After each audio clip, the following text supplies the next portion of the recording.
What we're going to talk about real quick is how to check the firing pin protrusion on the Mosin Nagant rifle. This is very important for you new Mosin Nagant owners out there. Checking your firing pin protrusion is just as important as making sure your headspace is good to go. Now, if you have too much firing pin protrusion, what's going to happen is you're going to bust through the primer on ignition, and that's going to cause a lot of gases to come back through the bolt and consequently back into your face.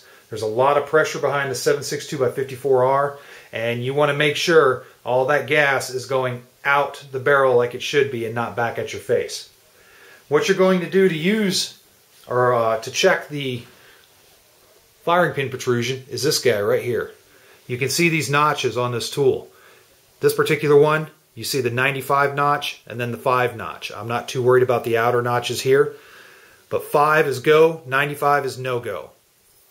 So, in order to check the bolt for proper firing pin protrusion, you have to make sure it's completely unloaded.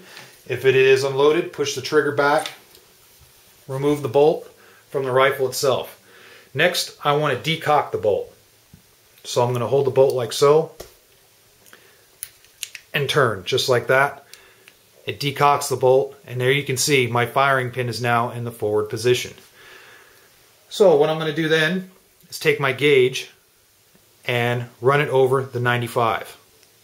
There should be dead space, a little bit of dead space between the top of this notch and your firing pin.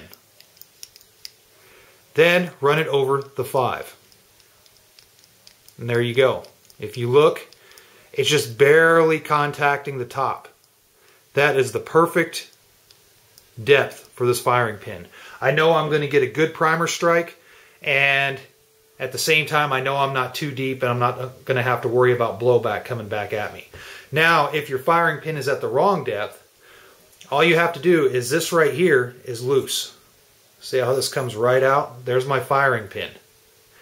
All I have to do is take this notch right here, insert it around this part of the firing pin, and turn accordingly to adjust my depth to the correct depth, so that way I don't have to worry about blowback. When you're done, what you have to do is recock the bolt, which I'll do off camera because it takes a little bit of leverage to recock it. But there, my bolt is now recocked, and I can go ahead, put it back in the rifle, function test it, make sure everything's good to go, and I'm finished. It only takes a second to do, and it's very important. You want to make sure to do that just to ensure you're not going to have any safety issues with your Mosin Nagant. So, thanks a lot for watching, and if you have any other tips, feel free to share them. I'll probably post a couple other videos in the future with a couple different tips regarding the Mosin Nagants, but this is a very important one. So if you haven't done so, just like you saw in this video, it only takes literally a couple minutes to do. So it's worth doing just to make sure you're good to go and your rifle's tuned like it should be. Alright, thanks a lot for watching and stay safe.